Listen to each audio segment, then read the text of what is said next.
The teacup shatters as Mrs. Pemberton's body hits the floor. Miss Marple, who was reaching for the sugar, immediately notices two critical details: the faint, unmistakable bitter almond smell drifting from the steam of the teapot, and the fact that one of the villagers seated nearby is not staring in horror at the dying woman, but scanning the room, measuring reactions. The killer is here, among them, and already calculating the next move. Gasps ripple through the crowded tea shop. A waitress screams and drops her tray, cups clattering like gunfire. Miss Marple is on her knees beside Mrs. Pemberton in an instant, her thin fingers surprisingly steady as she checks the pulse that is no longer there. She doesn't waste time calling for help. Help is useless now. Instead, her sharp eyes sweep the table. 4 cups. 3 untouched, 1 drained to the bottom, a sugar spoon left askew. She lifts the cup and sniffs. Poison. Swift. Certain. Deliberate. Then another sound cuts through the chaos, a choking cough. Across the room, mister. Cattermole, the apothecary, staggers back from his own teacup, clutching his throat. The veins in his neck bulge. His lips whiten. A second victim, in the same breath as the first. Panic erupts. Chairs topple. The shop door bangs open as villagers pour into the lane, shouting for a doctor, for the constable, for anyone. Miss Marple rises slowly, her eyes narrowing. 2 victims poisoned at once. It's no accident. It's a pattern. Someone has prepared for this moment, knowing the tea shop would be crowded on a market afternoon. She glances at the counter. The sugar bowl sits invitingly in the center, but only 2 people touched it. She had seen it herself. "Don't touch the sugar," she calls out, her voice carrying with surprising force. Several villagers freeze mid-motion, spoons hovering in the air. A farmer drops his cup like it's aflame. Mr. Cattermole collapses hard, his chair skidding sideways.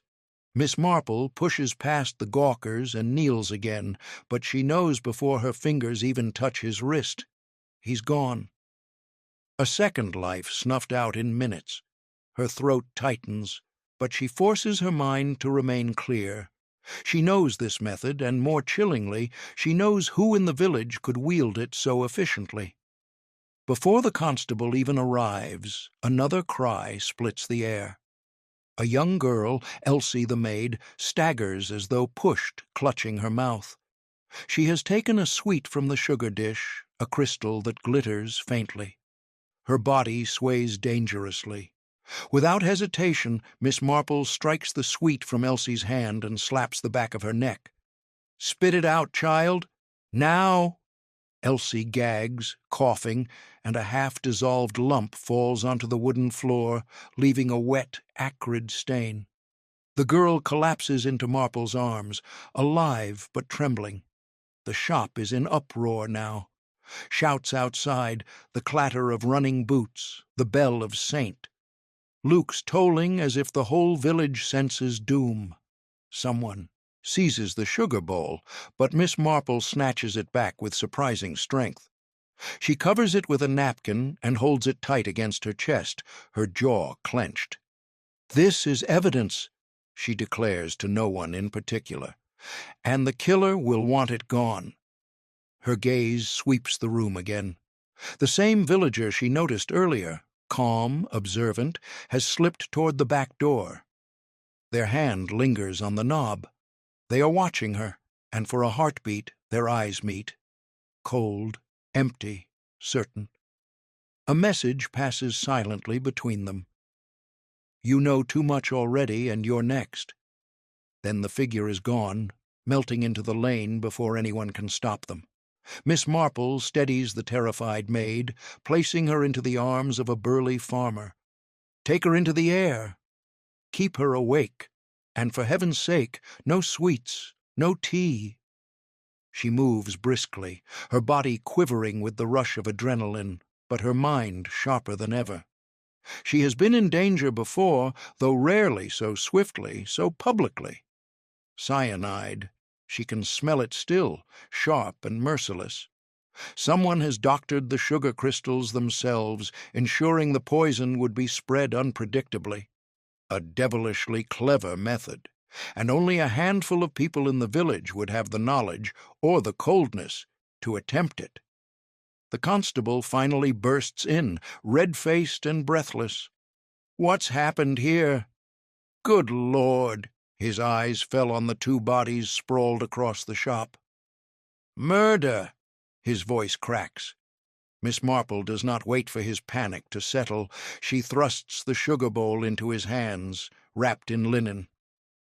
"Guard this with your life, young man, and do not, under any circumstances, allow anyone to tamper with it. Do you understand? Lives depend on it." The constable nods numbly, but Marple already turns to the crowd, faces pale, some streaked with tears, others twisted with fear. She knows them all, neighbors, shopkeepers, familiar figures of Peacock Lane. Yet now, in the shadow of death, one of them is revealed as a killer. She takes a breath, her blue eyes flinty.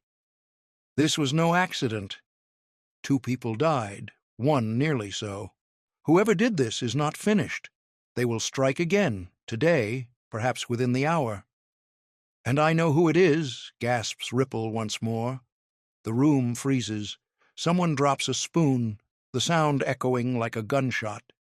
Miss Marple's voice is low, certain. "The killer is among us." And they have already marked their next victim. The bodies of Mrs. Pemberton and Mr. Cattermole were barely covered when the shop cleared, but the panic had already spilled out onto Peacock Lane like a tidal wave. Word spread in seconds. "Murder at the tea shop!" And within minutes the entire street thrummed with shouts, slammed shutters, and the trample of boots as villagers hurried home to bolt their doors. What had once been a lane of harmless gossip and Sunday calm was now a hunting ground. Someone was killing deliberately, and no one knew who would be next. Miss Marple refused to let herself be herded into the blur of panic. Standing straight despite the chaos, she scanned the faces around her. Terror can be a mask as well as a truth. Some wept, some clung to neighbors, but 1 or 2 showed something else. Calculation, a quiet watching, as though measuring how swiftly fear worked its way through a crowd. And Marple, who had spent a lifetime reading the small ticks of human nature, filed each expression away. The constable, poor young Barnes, barely out of training, hovered helplessly by the doorway, clutching the linen-wrapped sugar bowl as if it might bite. "What do I do now, Miss Marple?" "The inspector's away in Milchester and—" His voice cracked. "2 people dead already." "3," Marple corrected quietly, "if we do not act quickly. Perhaps more." Her tone was flat, iron beneath the softness. She leaned closer. "Listen to me. This was no crime of passion. This is planned, systematic. Whoever has prepared this means to strike again. The pattern is clear." Barnes swallowed hard. "Pattern?" Marple gestured with a thin hand. "The victims. Mrs. Pemberton, wealthy widow. Mr. Cattermole, the apothecary. Different in standing, but both keepers of secrets. And both had reason to be despised quietly. Whoever arranged this is not striking randomly. They are settling old accounts." A tremor of unease rippled through the listeners who lingered nearby.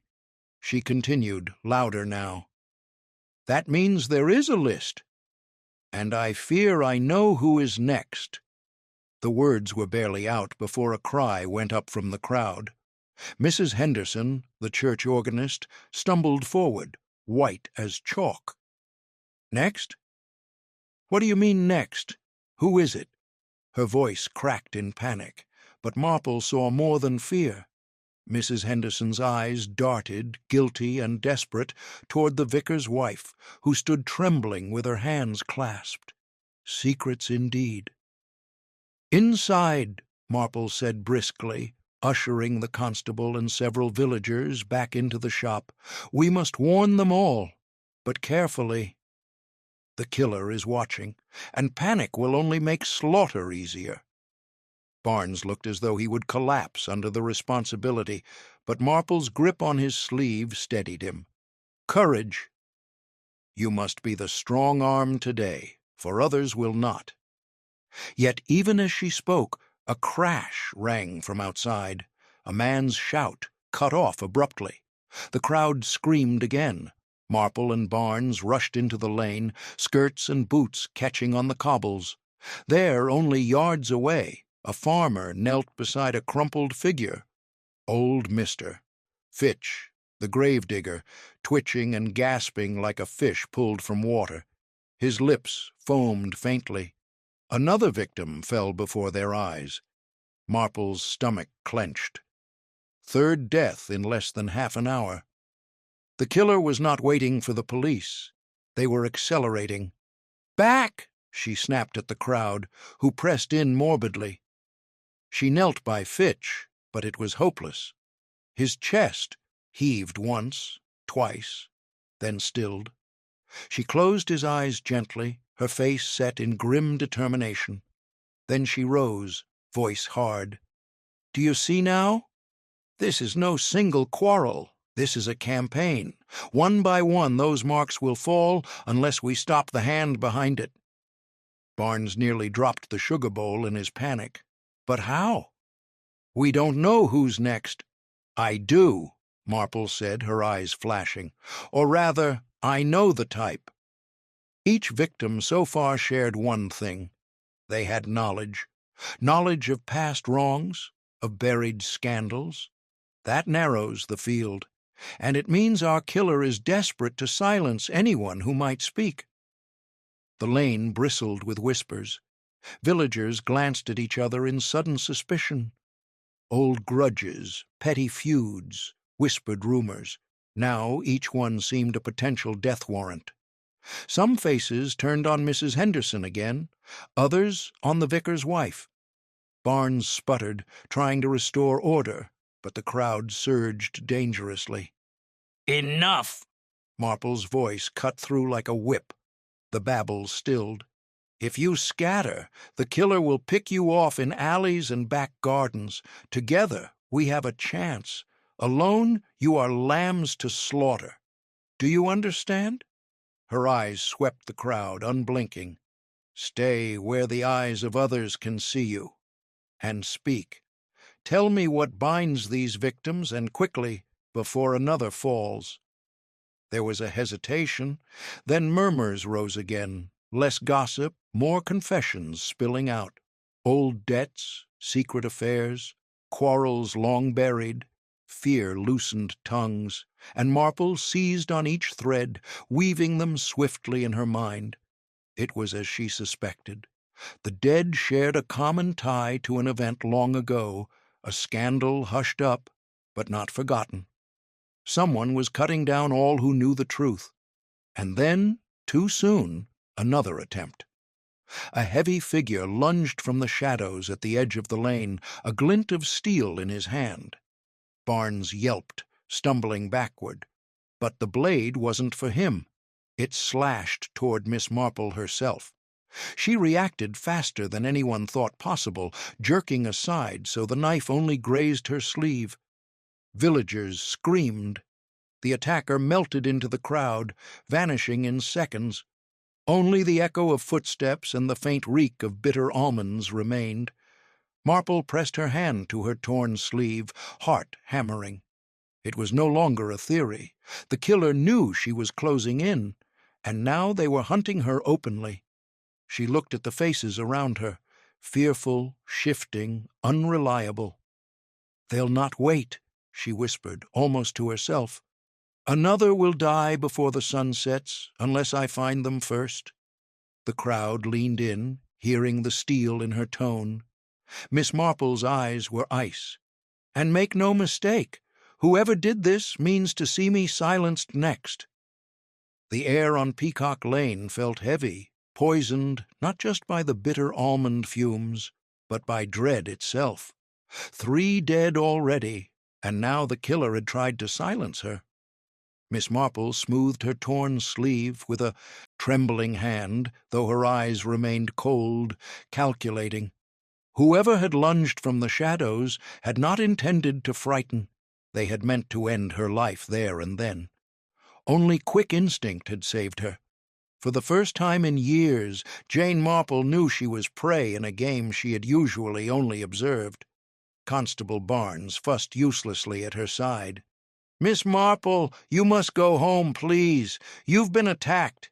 It isn't safe for you here." "Safe?" Her tone was clipped, dry as frost. "No one on Peacock Lane is safe tonight, Constable. Least of all me. But if I retreat, the killer wins, and the rest of you will follow Mrs. Pemberton into the churchyard before dawn. Is that what you want?" His mouth worked soundlessly. The crowd pressed tighter, desperate eyes turning toward her as though she alone held back the tide.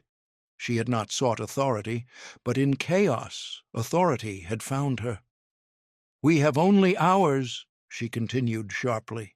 "Look at the pace. 3 gone already. Whoever is doing this will not pause. They will strike again before midnight, perhaps within the hour.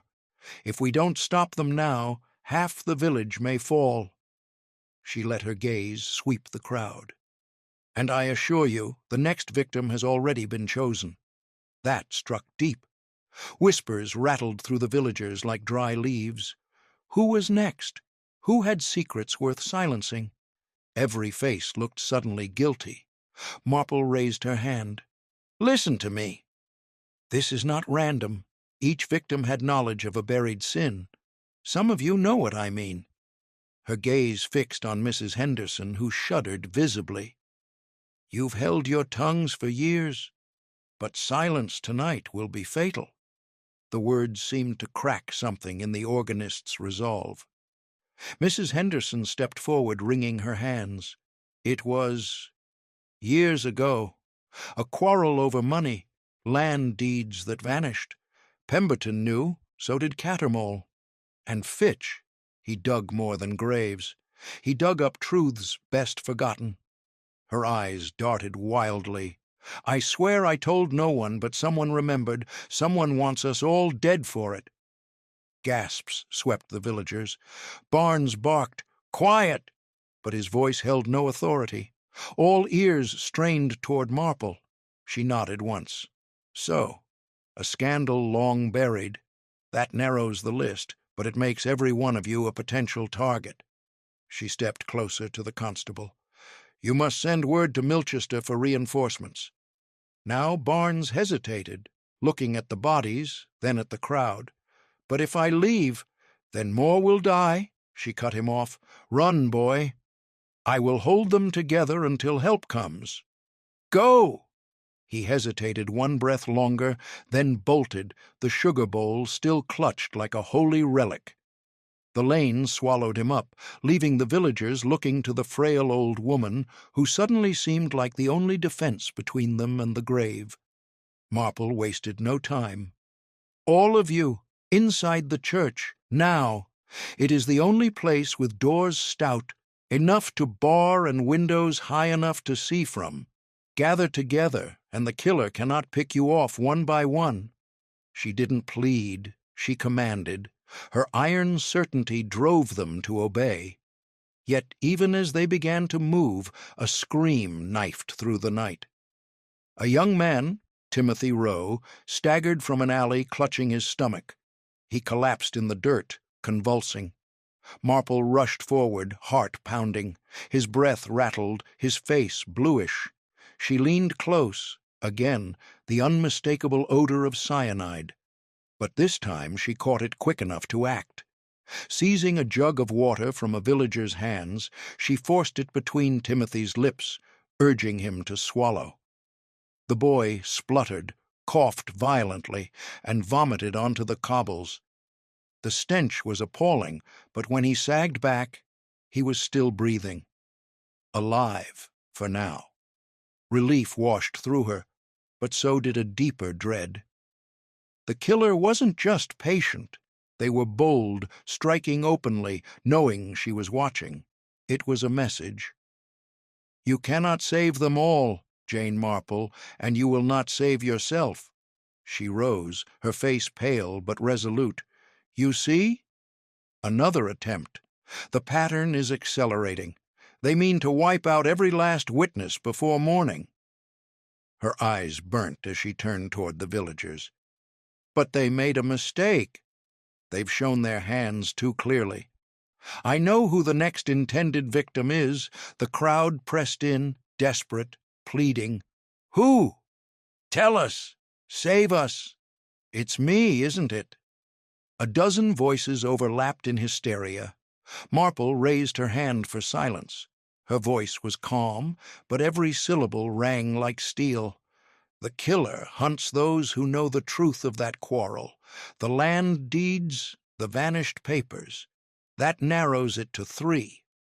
And one of those 3 stands among you now, marked for death." Her head whipped toward Mrs. Henderson again, but Marple's eyes were fixed elsewhere. On the vicar's wife, pale and trembling, her lips moving in silent prayer. Marple knew that look, not just fear, but guilt. Before she could speak, a sharp crack split the night.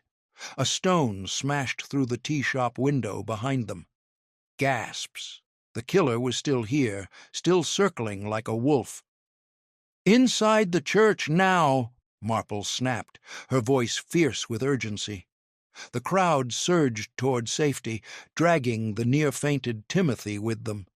But as Marple hurried them along, she felt it, eyes boring into her from the darkness, a predator's gaze.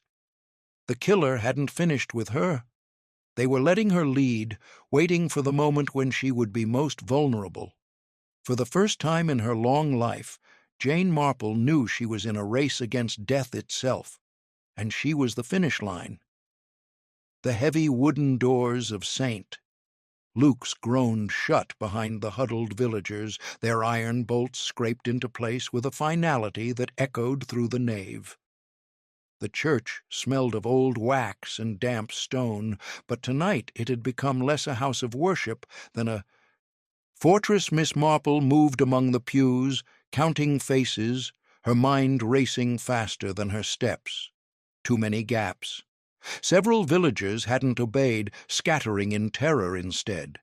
And among those absentees might be the next target, or the killer. Candles flickered, throwing jittery shadows across pale, strained faces. The organ loomed like a black sentinel at the far end, its pipes a forest of steel. The crowd whispered frantically, their voices bouncing off the stone walls like the buzzing of wasps. Fear was spreading faster than any poison. If she didn't take control now, panic itself would be their undoing. "Quiet!" Miss Marple's voice, though thin, sliced through the noise. The hush was immediate, almost grateful. "Listen to me. The killer is not finished. Each of you knows something that ties back to those land deeds and the quarrel you all buried years ago. Do not lie to me now. Lives depend on honesty." A few shifted uncomfortably. The vicar's wife clutched her shawl tighter. Mrs. Henderson pressed her handkerchief to trembling lips. Marple's sharp eyes missed nothing. The guilty were written in every twitch and glance. Before she could press further, the church door rattled violently. A woman screamed. Then silence. Everyone stared at the heavy wood, breaths held. A scrape, as though fingernails dragged slowly down the outside. Then a knock, soft, deliberate, mocking. Marple's heart thudded, but she held her ground. "Stay back from the doors," she ordered. "That is no rescuer." "That is a wolf at the gate." The sound ceased. After a long, taut moment, only the ticking of the ancient clock broke the silence. Yet she knew the killer hadn't gone. They were testing, probing for weakness, savoring the fear. She turned sharply. "Where is Mr. Tilling?" she demanded. The villagers blinked. The butcher was missing. He had been in the tea shop earlier, she remembered clearly. Why was he not among them now? A cold weight sank in her stomach. "He is the next," she whispered. Then louder, "The killer will strike him if he hasn't already. Constable Barnes is gone for help, but he may be too late. If we do nothing, Tilling will be dead within the hour." A murmur of horror rose. "But we can't go out there," someone cried. "The murderer's waiting for us." Marple straightened, frail shoulders set like steel. "Then I will go." The gasps were almost a chorus. "I have seen enough blood today. I will not sit here while another neighbor is silenced. If I must walk into danger, so be it." "Better me than another innocent," several protested, but her decision was final. She gathered a lantern, its light trembling in her grasp, and with a firm nod from the vicar, the side door was unbarred. As she stepped into the night, the murmurs of frightened prayers followed her. Peacock Lane was transformed. No longer a quaint stretch of cottages and hedges, it had become a place of shadows and menace. The cobbles glistened with mist, lantern light slicing narrow paths through the dark. Every window seemed an eye watching her, every creak of wood a step behind. She walked briskly, her pulse pounding, the lantern swaying. She found Tilling's shop shuttered, a thin light leaking through the cracks. She knocked hard. "Mister Tilling, open at once. It's Miss Marple." Silence. She knocked again, louder, urgency sharpening her tone. "You are in danger. Do you hear me? In grave danger." At last, a shuffle, then the door cracked open. The butcher's broad, ruddy face peered out, wary. "Danger? What nonsense!" His words broke off as he caught sight of her expression. "What's happened?" "3 dead, 1 nearly so. Poison in the sugar and a hand that carries a knife," she said swiftly. "You were part of the quarrel, weren't you?" "The deeds?" Tilling paled, lips tightening. I don't know what you mean." "Don't lie. You'll be in the churchyard before morning if you keep your silence. The killer is thinning the herd, and you are marked." She stepped inside, shutting the door behind her. The shop smelled of raw meat and sawdust, heavy in the close air. Shadows clung to the corners. Tilling wiped his brow. "I swear I've no quarrel with anyone now." A crash interrupted him. Glass shattered at the rear. Both turned as a dark figure surged through the back door, blade flashing in the lantern light. Tilling roared in shock, grabbing for a cleaver.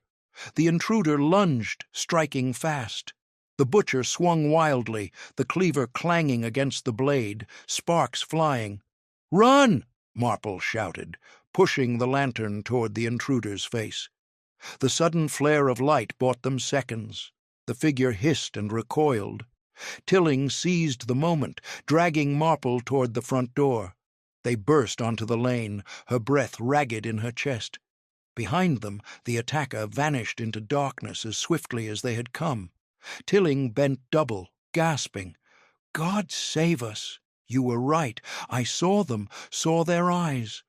Cold as death, Marple steadied herself on his arm, her mind spinning. "You saw them clearly?" "Yes," he whispered, "and I recognized—" He stopped, eyes darting. Fear clenched his jaw shut. "Speak," she urged. "For heaven's sake, tell me who it was." But before he could, another sound sliced the night. The toll of the church bell, frantic, uneven. Something had gone wrong inside St. Luke's. Marple's blood chilled. While she had raced to save one life, the killer had doubled back to claim another. She grabbed Tilling's arm. "Hurry! We are too late for someone else." Together they ran, the mist swallowing their footsteps, as the bell's desperate clang carried the terrible message. Another victim had fallen. The church bell's frantic clang echoed across Peacock Lane as Miss Marple and Mr. Tilling hurried through the mist. their breath sharp and uneven in the cold air. Each toll was irregular, almost panicked, as though whoever pulled the rope had no rhythm left, only fear. Marple's frail body moved with surprising urgency, her hand gripping Tilling's arm to steady her steps. She knew what that sound meant. Someone had already fallen. They burst into the churchyard just as the doors flung open. A crowd of villagers poured out, their cries overlapping in terror. Some stumbled, others sobbed. At the front, Mrs. Henderson shrieked, "She's dead!" Dead before we could stop it. Her voice cracked into hysteria as she clutched at her chest. Marple pushed her way inside, ignoring the constable's absence and the chaos. The scene in the nave was ghastly. The vicar's wife lay sprawled across the front pew, her skin already paling, lips tinged blue. Her prayer book had tumbled to the floor, pages torn and smudged where her hands had clawed in her final moments. Around her, the villagers had backed away in horror, leaving her body in an empty circle of candlelight. Marple knelt swiftly, but there was nothing to be done. A faint smell, sharp, metallic, lingered on her gloves as she touched the pew rail. Poison again, cunningly applied. This time not in tea or sugar, but rubbed along the polished wood where trembling hands would rest in prayer. Diabolical, efficient, and so very deliberate. A murmur swelled. "It was her turn," someone whispered. "She knew about the deeds." Another voice. "It's picking us off one by one." Panic teetered on the edge of riot. "Silence!" Marple's command cracked through the nave, her small figure rigid as she rose. "You think fear will protect you? It will not. It will only make the killer's task easier. Look at her." She pointed at the vicar's wife's body. "She trusted this place to be safe, and still the killer found her. Hiding will not save you. Only truth will faces turned toward her, pale, desperate, accusatory." She knew what they were thinking. Why was Miss Marple still alive when others were not? The old woman who had no stake in the quarrel, yet stood unharmed. Suspicion, once whispered, now flickered in their eyes. Marple met their gaze without flinching. "If you think I'm guilty, then leave me to the killer. But if you want to live, you must speak the truth, here and now. What happened to those deeds? Who profited when they vanished?" Mr. Tilling, still shaking, blurted, "I saw the face tonight. In my shop, I recognized—" He stopped, glancing around as though the walls themselves might betray him. I can't." His fear smothered the words. Before Marple could press him, a loud thump rattled the church door. Everyone spun. A figure outside slammed against it once, twice. The bolts groaned. Someone screamed. Another thump, and then silence. Whoever it was had gone, or was waiting. Marple's mind worked furiously. The pattern was tightening. Every victim so far had been. Part of the secret surrounding those vanished deeds. Mrs. Pemberton had inherited property. Cattermole had access to records. Fitch had dug more than graves, and now the vicar's wife, guardian of parish confessions.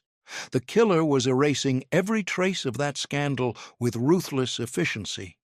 She stepped closer to the villagers, her voice low but urgent. "The killer's strength is your silence.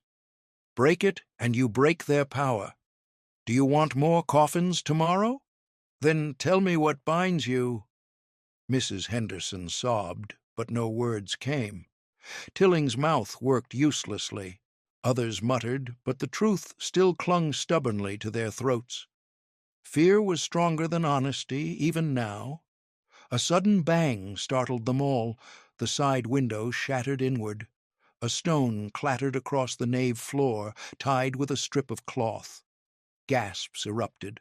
Marple stooped and unfolded it, her heart lurching, scrawled in jagged ink, one by one, until the last. Even you, Miss Marple." The crowd wailed in terror. Someone shouted, "She's brought this upon us." Others cried for escape. The sanctuary dissolved into chaos. Marple's jaw clenched. She would not let fear win. She turned sharply to Tilling, voice cutting through the noise. "You saw them. Speak now, or every one of us is finished." But before he could answer, the candles guttered violently. A rush of cold air swept the nave. In the confusion, a scream erupted, a woman's voice, sharp and sudden. Then silence. Marple shoved through the crowd, lantern raised. In the flickering gloom, she saw another body crumpled on the flagstones. Elsie, the young maid she had saved earlier, lay motionless, her face twisted in a final gasp. A half-eaten biscuit rested near her hand, crumbs scattered across the floor. Poisoned. Again. The church erupted in horror, villagers screaming, pushing, clawing to escape. Marple bent, her hands trembling as she confirmed what she already knew. Elsie was gone, saved once, only to be claimed now. The killer's cruelty had reached a new pitch, no longer just the guilty, but the innocent as well. A warning to her. She straightened slowly, her thin frame silhouetted in the candlelight. Her eyes, though glistening, burned with defiance. "Do you see?" she cried, voice shaking but strong. "Even the innocent are no longer spared. There will be no end unless we unmask them tonight." The villagers stilled, stricken into silence by the truth. 2 more deaths within minutes. The tally rose mercilessly. And still, the killer moved among them, unseen, unstoppable. Marple's heart hammered as she lifted the note again, its threat blazing in her mind. "Even you, Miss Marple." She knew then, with chilling certainty, the next strike would not be delayed. The killer had turned their full attention on her. The heavy silence after Elsie's death was worse than the screams. The young maid's body lay in the candlelight, her fingers curled as though still clinging to life. Miss Marple bowed her head briefly, grief pressing down, but when she lifted her eyes, they burned with fury. She had seen cruelty in her time, but never a hand that struck so boldly, so mercilessly. The killer had crossed a line, no longer striking only at the guilty, but punishing the innocent, mocking her efforts. The villagers, already frayed, snapped under the strain. A man shouted, "She brings this upon us." Wherever she goes, death follows. Another voice, shrill with terror, cried, "We must get out, scatter into the fields before we're all slaughtered." Panic surged like a flood. People pushed toward the doors, clawing at bolts, some sobbing, some cursing. The church, meant to shelter, was dissolving into chaos. Marple raised her thin arms. "Stop this at once." But her voice was drowned in the uproar. Desperation had stripped reason from them. Fists hammered at the door, boots kicked, cries echoed off the stone. If they burst into the night, they would be lambs in the wolf's jaws. The killer wanted nothing more. She seized the church bell rope and yanked. The deep clang boomed overhead, each stroke cutting through the noise. Startled, the villagers stilled, their eyes snapping toward her. She stood beneath the rope, breathless but unyielding. "Listen to me," she said, her voice steely. "If you run, you die. If you scatter, the killer picks you off one by one. Is that what you want? More bodies in the lane come at dawn?" The silence that followed was heavy, broken only by ragged breaths and muffled sobs. Slowly, fear bent into grim attention. Even in panic, they could not ignore the certainty in her tone. Marple let the rope fall. "You will not leave these walls tonight. No one enters, no one leaves. You will remain together, where every eye can see every hand. That is your only safety." Her words felt like law. She was not asking, she was commanding. Mrs. Henderson clutched her shawl. "But we cannot stay here, we'll starve." "For one night?" Marple snapped. "Better hunger than a knife in the dark." "Until dawn we stayed here. That is martial law, and I am enforcing it." Her frail frame seemed to swell with iron. The villagers, stunned, nodded reluctantly. Even fear was easier than disobedience under her gaze. But she knew their obedience was brittle. Fear could turn suspicion into violence just as quickly. Already whispers slithered again. "Perhaps she's the one. She knows too much." Eyes darted at her, some wary, some hostile. She ignored them. The truth would protect her, if she could survive long enough to reveal it. She pulled Tilling aside, lowering her voice. "You saw the face in your shop. That knowledge is our one weapon. If you keep silent, you'll be the next corpse we carry out." Tilling's face gleamed with sweat, his jaw clenched. "I can't. If I speak, I'll be finished." She gripped his arm hard. "You're finished already unless you— Trust me, this is no longer about fear. It is survival." Before he could answer, a crash split the air. The organ pipes rattled violently, a harsh, discordant sound. Villagers screamed and turned. Something or someone had struck the instrument from the shadows. The sound died as suddenly as it began, leaving only echoes. A warning, perhaps, or a taunt. The killer was still inside, moving unseen. Marple's skin prickled. She moved to the pews, scanning every face. Lantern light threw grotesque shadows, distorting features. Each villager looked both innocent and guilty. She had to keep them alive long enough to separate truth from lies. And yet, every passing minute, she felt the killer's noose tightening around her. A sudden cough broke the silence. Everyone froze. A boy, barely 16, bent double, clutching his stomach. His mother shrieked and dragged him up. Marple rushed forward, prying the boy's hands open.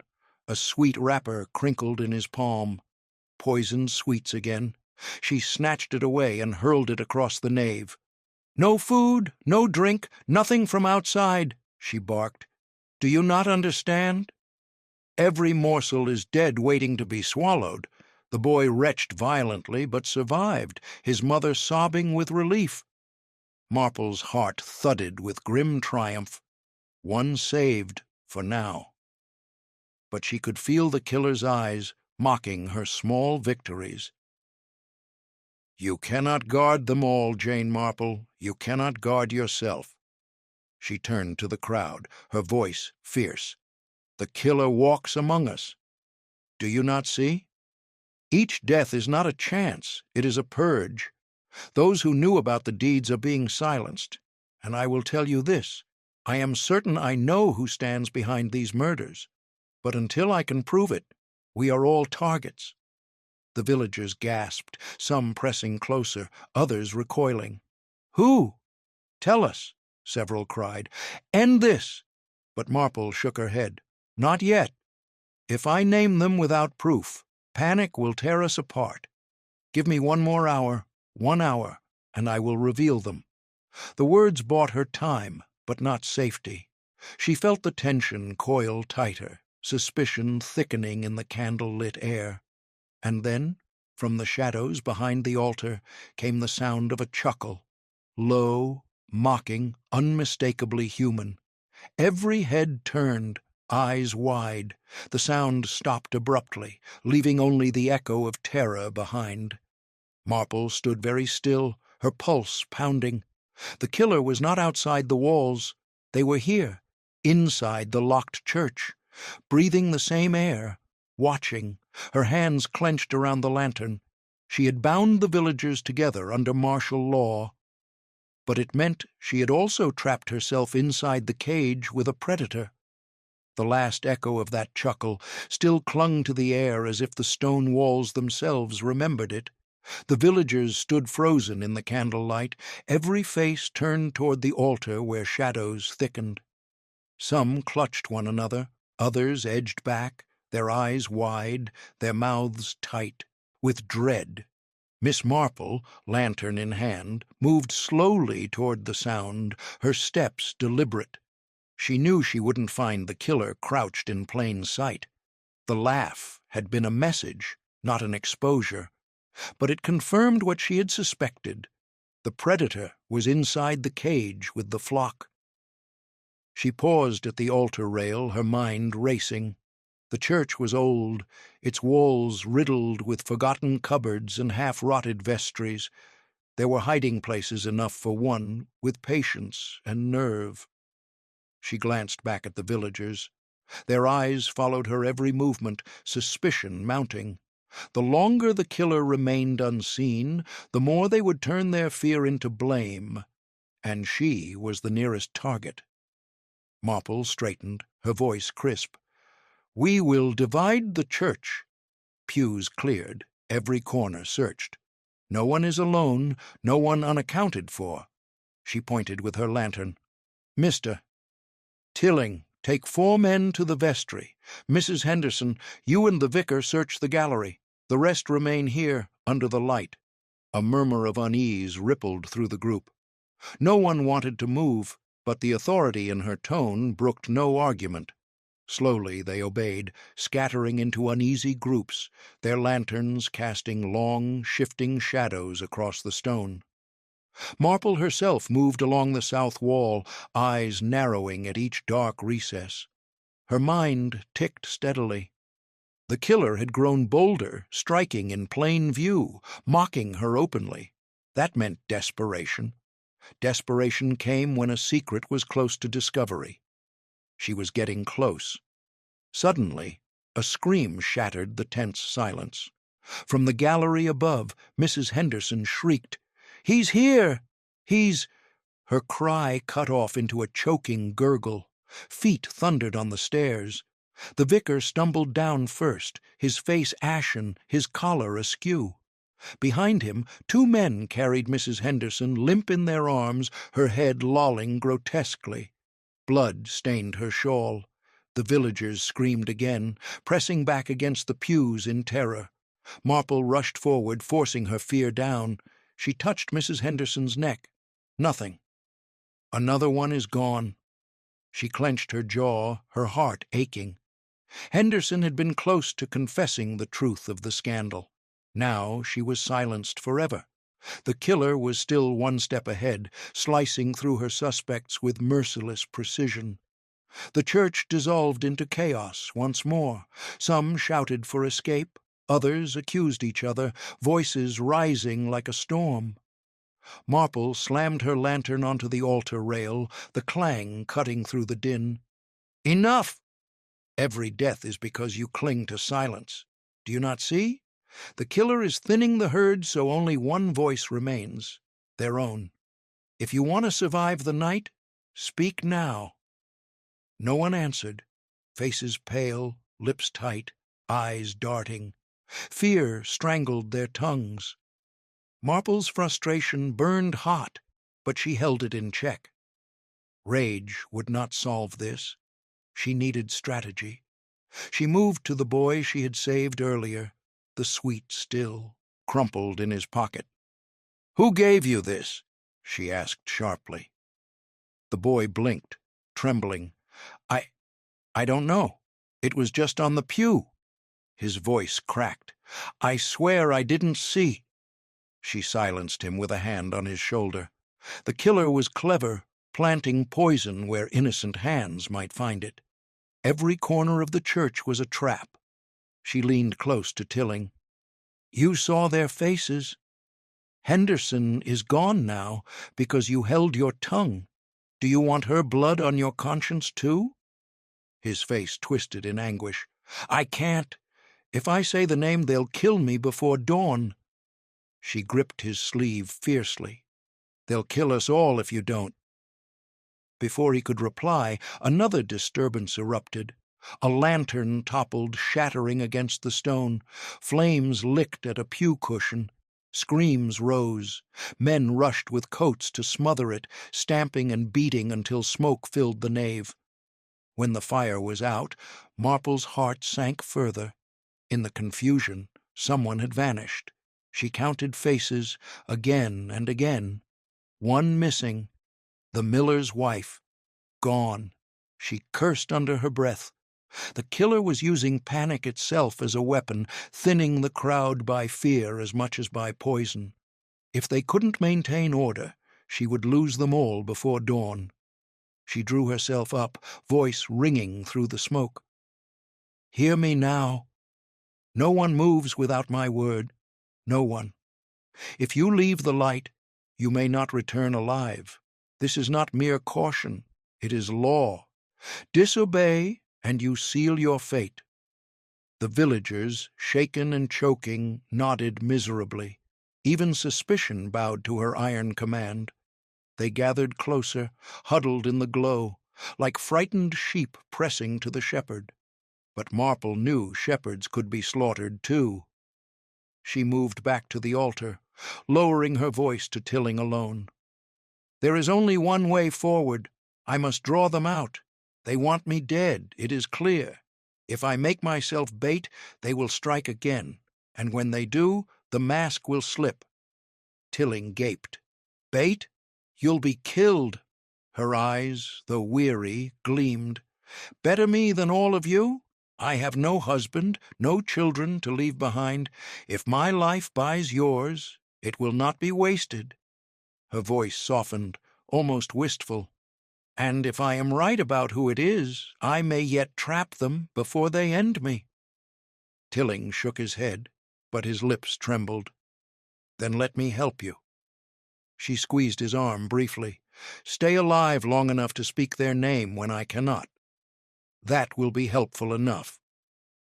At that moment, the clock in the tower struck midnight. Its 12 chimes echoed heavily as a funeral toll. The villagers shivered, some crossing themselves. Marple listened to each slow strike, her mind ticking with it.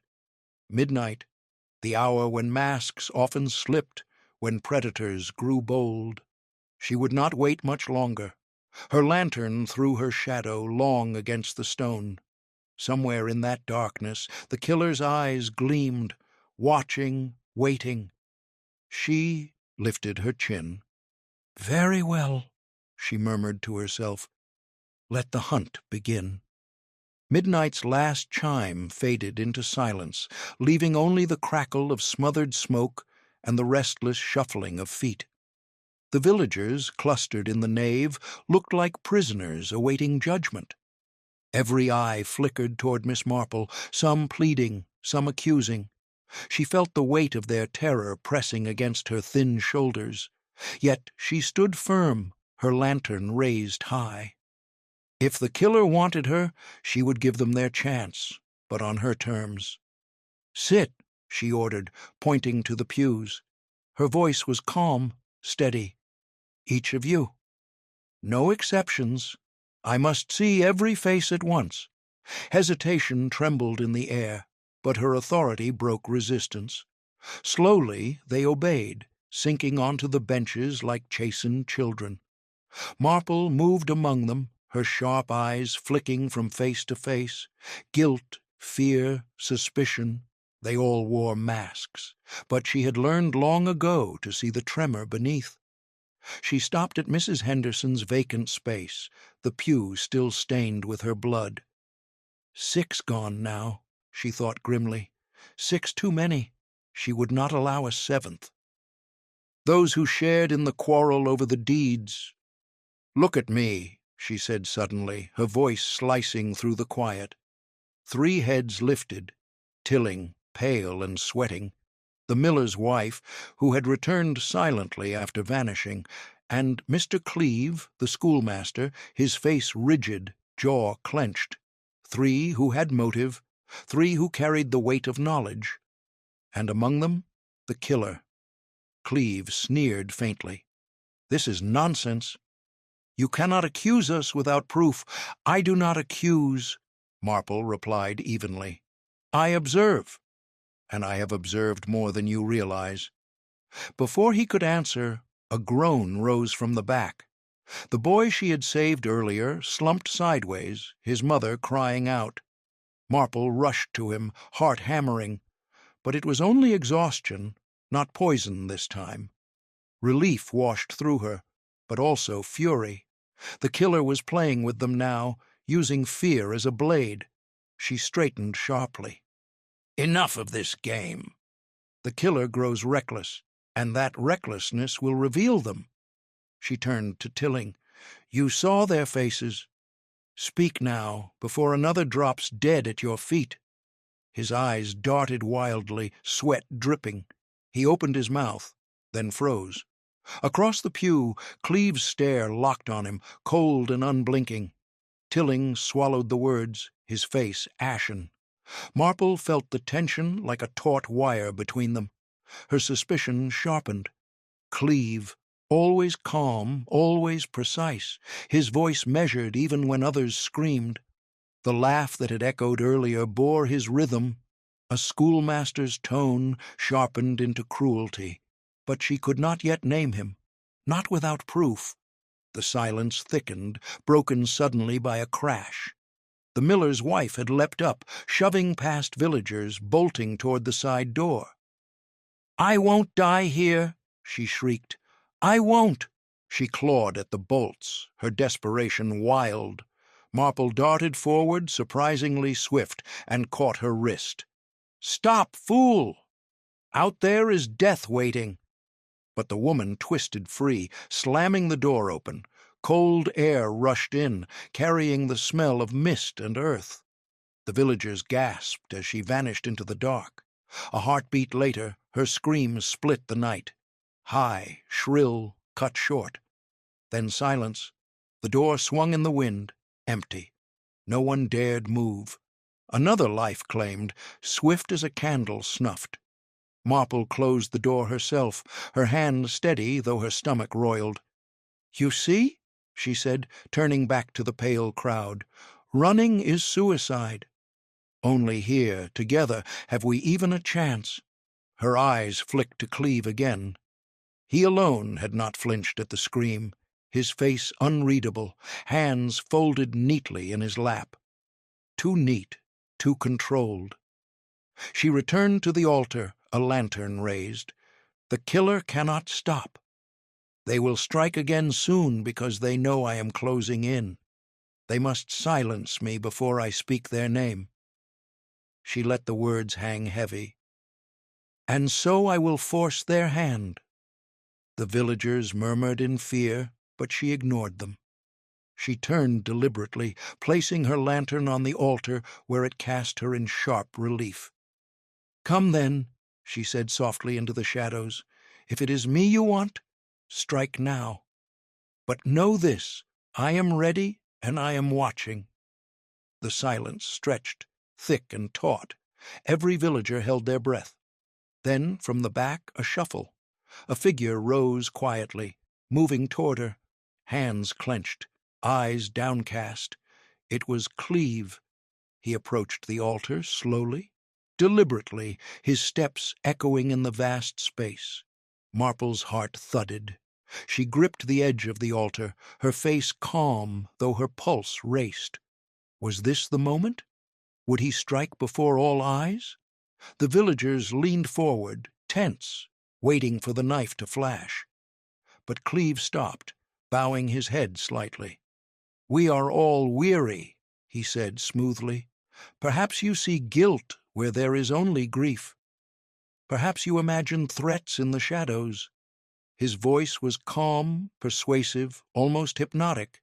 Too calm, too persuasive. It was the voice of a man used to controlling. Marple stared at him, her eyes cold. "Perhaps," she murmured. "And perhaps you reveal more in your calm than in any panic." Her words struck like a lash. His jaw tightened, just for a heartbeat, but enough for her to see. Enough to know. She turned back to the villagers. "One more death, and I will speak the name. Until then, you must watch with me.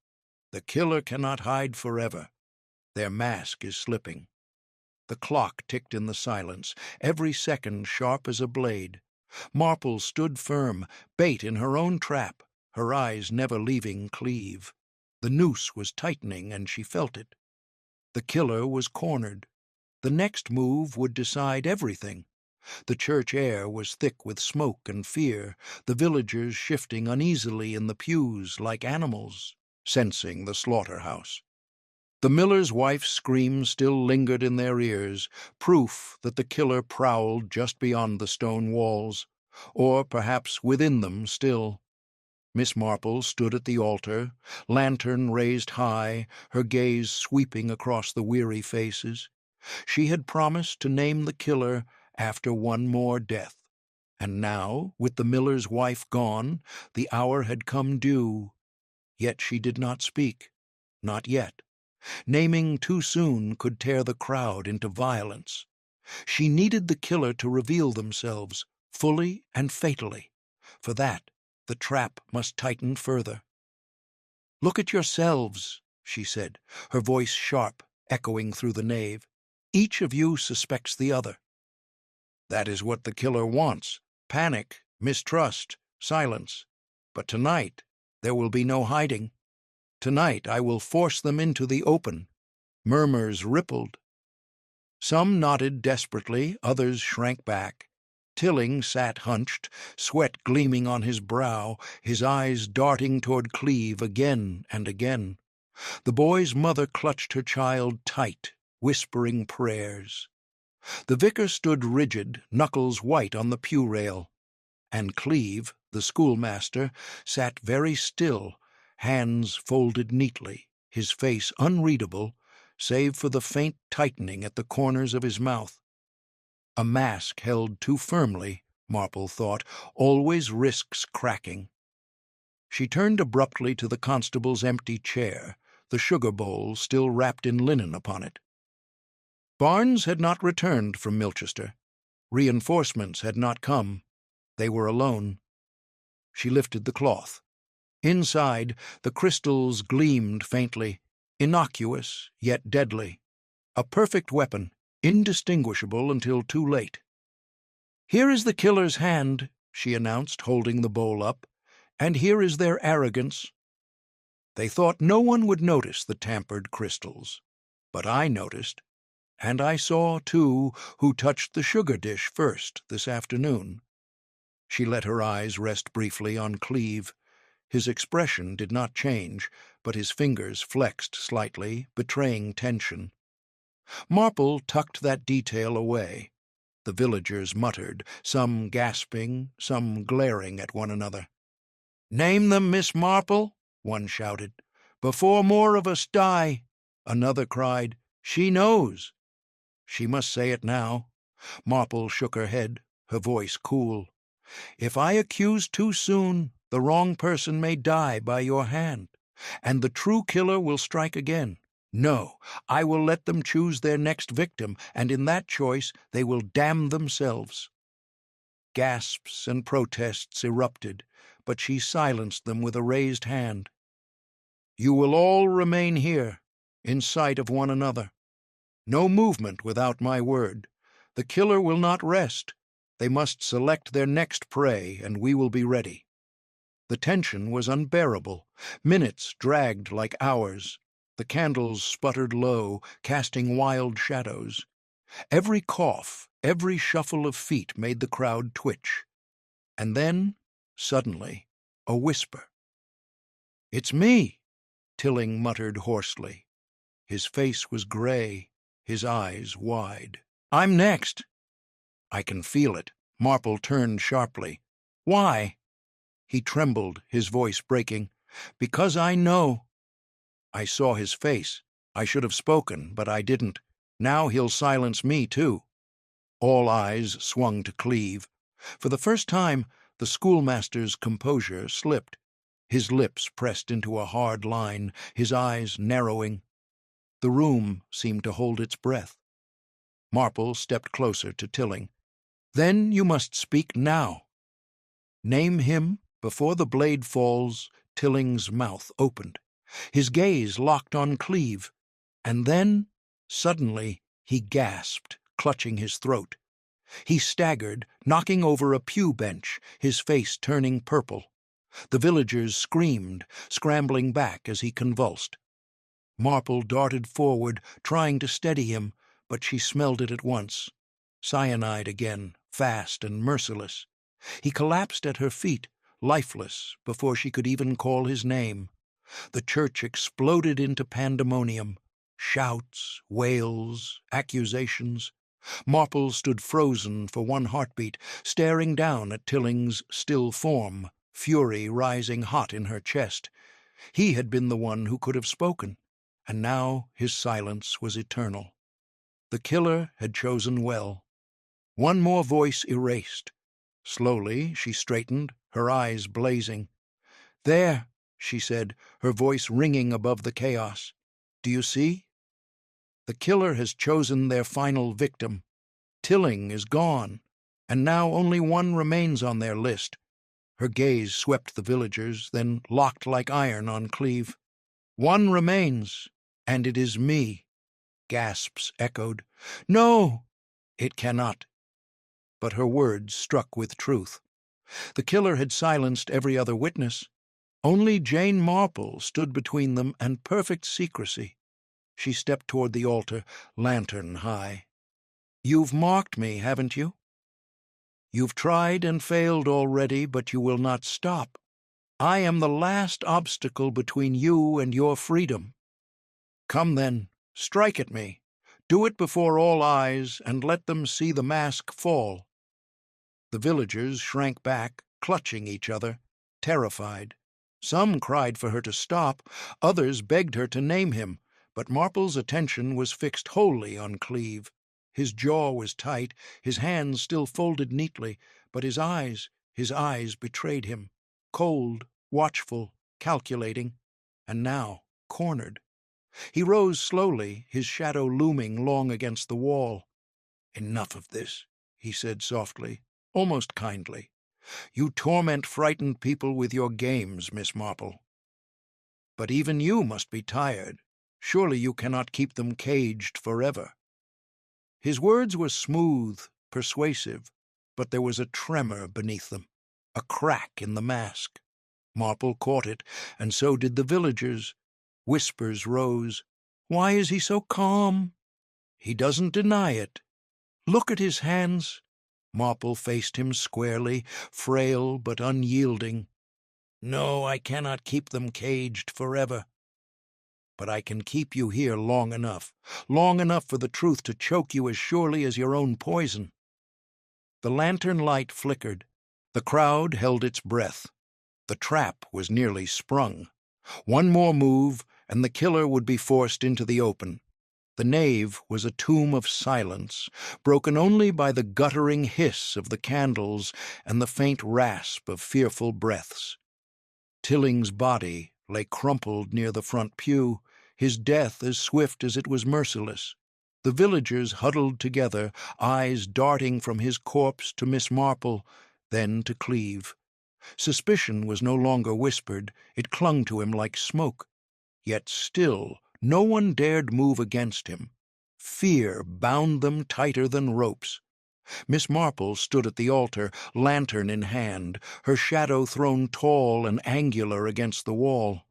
She felt her pulse hammering in her chest, but let none of it show. She was frail, yes, but she had learned long ago that certainty could be more powerful than strength. And certainty was what she wielded now. "6 dead," she said softly, her voice carrying through the vast space. "One nearly taken and one vanished into the night, all tied to the quarrel over those land deeds. All except me, and I am left because I am the final obstacle." Her eyes narrowed. "Isn't that right, Mr. Cleve?" The schoolmaster's expression remained calm, but the muscles in his jaw twitched. He rose slowly, adjusting his coat as though to buy time. "This is absurd," he said evenly. "You turn their fear against me. A tragedy occurs, and you blame the man who does not shriek with hysteria. Is composure now a crime? Marple tilted her head, her gaze unblinking. "Composure is a mask, Mr. Cleeve, and masks always crack. Yours did the moment. Tilling looked at you and dared to open his mouth. You silenced him before the truth escaped. But I saw. Everyone saw." A murmur rippled through the villagers. Some clutched their children tighter. Others leaned forward, eyes narrowed at Cleeve. The tide was shifting, suspicion swelling like a wave. Cleeve's lips curved in a cold smile. "Saw what? A man collapsed? Poison in his cup? You call that proof? You want them to believe that an old woman who has done nothing but frighten them with talk of wolves has unmasked a killer? No, Miss Marple, the killer is you. You arrive, and death follows. You hold them here, caged like animals. Who benefits from this fear if not you?" Gasps echoed. The accusation, though desperate, struck like a spark on dry tinder. Several villagers turned toward Marple, eyes wide, murmuring. The crowd swayed with uncertainty. She felt the danger like a knife at her back. If they believed him, they would tear her apart themselves. But she smiled faintly, her calm more cutting than his composure. "A clever deflection, but you overreach. I did not touch the sugar bowl. I did not rub poison into pew rails or slip sweets onto benches. And I did not laugh in the shadows when Henderson fell." Her eyes glittered. "Your voice betrayed you, mister." Cleeve, a schoolmaster's cadence. Stern, clipped. "Even your mockery bears the rhythm of the classroom. You taught too long to hide it now." Cleeve's smile faltered, just for a moment. And that moment was enough. The villagers drew back from him as though a shadow had grown longer around his frame. Whispers surged louder. "It's him." "She's right." "I heard it too." Marple pressed forward. "You thought to cleanse the past, to bury the truth of those deeds by burying those who knew. But in your arrogance, you revealed too much. You silenced Tilling when all eyes were on you. And now you are cornered." Cleeve's composure cracked at last. His hand darted inside his coat, and when it reappeared, steel glinted in the lantern light. A knife. The villagers shrieked, pressing back against the pews. Mothers shielded children, men shouted in panic, but Marple did not flinch. "So it comes to this," she said calmly, her voice steady, though her heart thudded wildly. "The mask falls with the blade." Cleeve's eyes burned, his voice low and venomous. "You should have kept silent, old woman. You know too much." He stepped toward her, knife gleaming, his shadow looming large. The villagers cried out, some moving to stop him, others frozen in terror. But Marple raised her hand, halting them. Her lantern swung slightly, casting shifting light across the nave. "No one moves," she commanded. "This is what he wants, to strike unseen." "Let him show himself fully," Cleeve snarled, his control unraveling. "You dare bait me? You think you can outwit me?" He lunged forward, knife raised. But Marple had been waiting. In one swift motion, she tipped the sugar bowl, spilling the crystals across the flagstones between them. The faint scent of almonds rose. Cleeve halted instinctively, his eyes flashing to the poison he had crafted. For a heartbeat, his mask fell entirely, fear, recognition, and rage flashing in his expression, and every villager saw it. "There," Marple said sharply, his guilt written in his own face. "You feared your own weapon, Cleeve. A man innocent of this crime would not." The villagers roared in outrage, surging forward. Several men leapt, wrestling him to the ground. The knife clattered across the stones, skidding beneath a pew. Cleeve thrashed, spitting curses, but they held him fast. The crowd's fear turned into fury, years of silence breaking into shouts. Murderer! He killed them all. He'd have killed her too. Marple stepped closer, her lantern casting light over his twisted face. "It is finished," she said quietly. "Your deeds are exposed. No poison, no lie, no calm mask will save you now." But Cleve only laughed, a harsh, broken sound. "Finished? No, Miss Marple, you think you've won, but I'll see you dead before dawn." His eyes blazed with hatred, and though restrained, he lunged once more, teeth bared like an animal. The villagers tightened their grip, dragging him down. Yet even bound, his words lingered, a promise of vengeance. Marple's heart clenched. The struggle was not over. Not yet. Cleve writhed beneath the villagers' grip, his face twisted in fury, his voice spitting venom. "You fools! You think this old crone has saved you? Do you think binding my arms changes anything? You're already dead, all of you." His words, half snarl, half laugh, echoed horribly in the nave. The villagers held him down, but fear rippled through them. He had killed so many already. Could mere ropes and hands contain him? Miss Marple stood firm, her lantern's glow falling squarely on his face. She looked at him not with fear, but with the weary sadness of a woman who had seen too many sins of pride. "It ends tonight, Mr. Cleve," she said softly. "Your reign of silence is broken. You cannot poison us into forgetting the truth." He spat at the floor, eyes blazing. "Truth? You don't even know it. They all lied, every one of them. Do you know what those deeds cost me? What did they steal?" His voice cracked, the fury shaking into bitterness. "I was promised land, promised standing. Instead, I was left with scraps while they prospered. Pemberton, Cattermole, Fitch, they all laughed at me, whispered behind my back. They thought I was weak. But who's weak now?" A murmur ran through the villagers. Some looked stricken, others furious. The scandal at last was spoken aloud. Marple inclined her head. "So this was vengeance, then? Not justice, not principle. Only the festering pride of a man who could not bear humiliation." "Humiliation?" he barked. "I was erased. I made myself seen. With every body that fell, my name was carved deeper into this cursed village.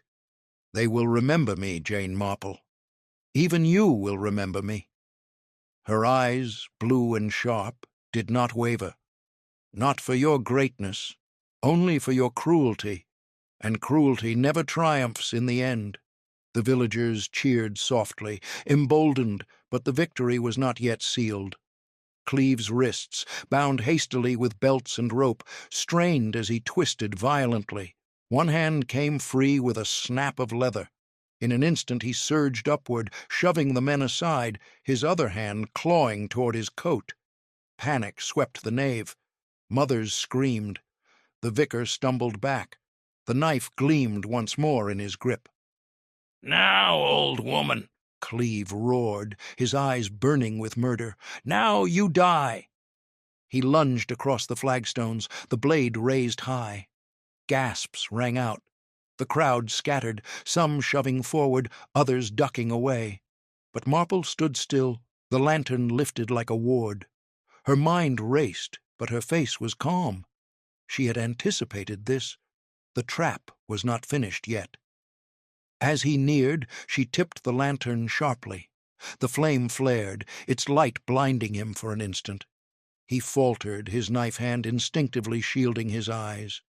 In that heartbeat, the constable burst through the church doors, breathless, reinforcements at his back. Barnes shouted, "Down!"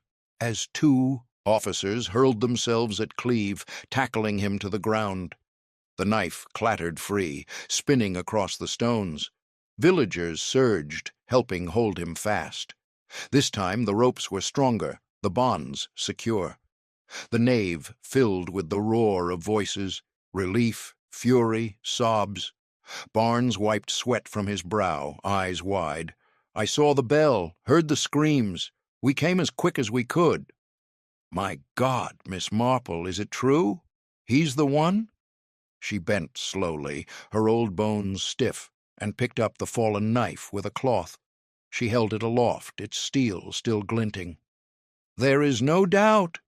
He silenced every witness, one by one, until only I remained. And when cornered, he revealed himself in full. She looked down at Cleve, bound and snarling on the flagstones. "Your own arrogance betrayed you." The villagers gathered close, some trembling, some emboldened, now that the danger was bound. "But why so many?" someone whispered. "Why even kill Elsie?" She was innocent. Marple's face softened with grief. To him, innocence meant nothing.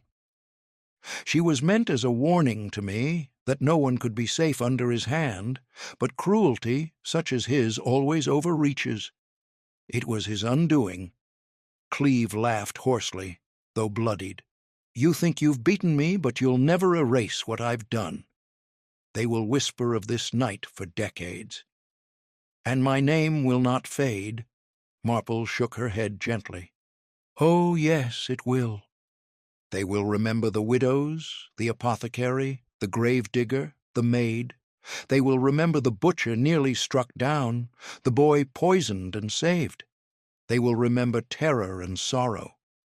And in those memories you will be only a shadow, a caution, a name hissed as a curse. That is all cruelty earns." Barnes motioned, and the officers hauled Cleve to his feet, binding him tightly. The villagers surged after them, shouting, spitting, demanding justice. For the first time that night, Miss Marple allowed herself to sink onto a pew, her hands trembling slightly. She was exhausted, her heart aching for every life lost. Yet she had endured. She had forced the killer into the light. The vicar approached, eyes wet. "Miss Marple, we owe you our lives. Without you," his voice broke, "without you, none of us would have survived." She smiled faintly, tired but kind. "No, vicar. You owe me nothing. You owe yourselves truth, spoken sooner, when it might have spared lives. Secrets fester, they always do. Remember that, if you wish to honor the dead." The villagers fell silent, chastened. The truth of her words rang louder than any bell. Barnes led Cleve out into the misty night, the killer's curses trailing behind. The heavy doors shut again, and for the first time since Mrs. Pemberton's teacup shattered, silence felt like peace rather than menace. Marple clasped her hands in her lap, closing her eyes briefly. She had survived, but survival tonight had cost dearly. 6 dead, 1 vanished, scars etched forever into Peacock Lane, and all because pride, greed, and silence had given cruelty its chance. When she rose at last, the villagers parted for her, reverent. She adjusted her shawl, her steps steady, though weary. "Come," she said softly, "the dawn is not far. Let us see it together." They followed her into the churchyard, the first grey light breaking through mist, touching the stones and graves with pale fire. The long night was over. The killer was caught. But in every survivor's heart, one truth remained, branded by the events of Peacock Lane. Death can come swiftly, silence can kill, and even in the quietest village, danger may lurk one step away.